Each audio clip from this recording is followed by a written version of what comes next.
As I'm thinking, I'm remembering things from the past that some of the things I've forgotten the name of a company that just popped into my head. So even at 85 years old, you can remember certain things under certain conditions. And because I'm relating to my military background, which was only 2 years, but was a very, was kind of a up and down situation. And I ended up starting to freelance for a company back in Rhode Island called Fair Deal Manufacturing Company, who the general manager of it was Morton Katz. He was a wonderful man and very, very nice to me.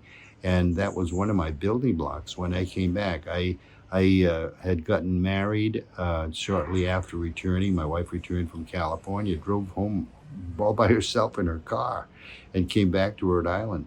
And it was amazing that she did that. I thought that was, she was a very independent woman, you know.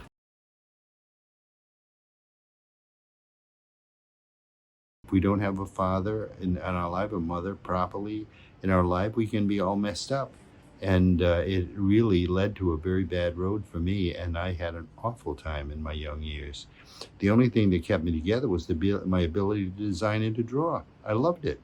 I came back, and upon coming back, when I was with Morton Katz, I had met a model maker, Jimmy Carroll, who said, "You know, there's someone that could use you," and he hadn't told me the name yet. And then we also freelanced for Allen Jewelry, which is another company that I worked for. And he says, you know, you're doing too many designs. You should pace yourself. You're going to burn yourself out. Little did I know that designers don't burn out. It doesn't happen when God is in your life. I think that I didn't know it at the time, but he was there and he very, very strong.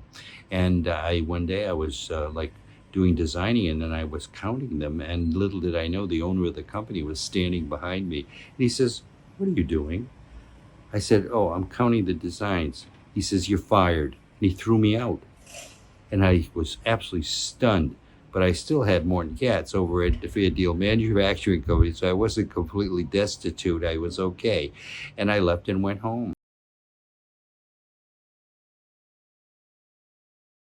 By the time I got home, I had a call. And my wife says, "Oh, Alan from Allen Jewelry called." And there were two Allens. We called them Alan Nason, Alan Owen.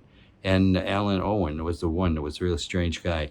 And he calls me and he says, he says, "Larry," he says, "I want you to come back on Monday."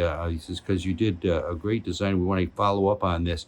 Little did I realize that Avon Products had bought one of my designs. When that happened, he reinstated me right away. In fact, he said, "I know that you and your wife like to sail. You love sailboats.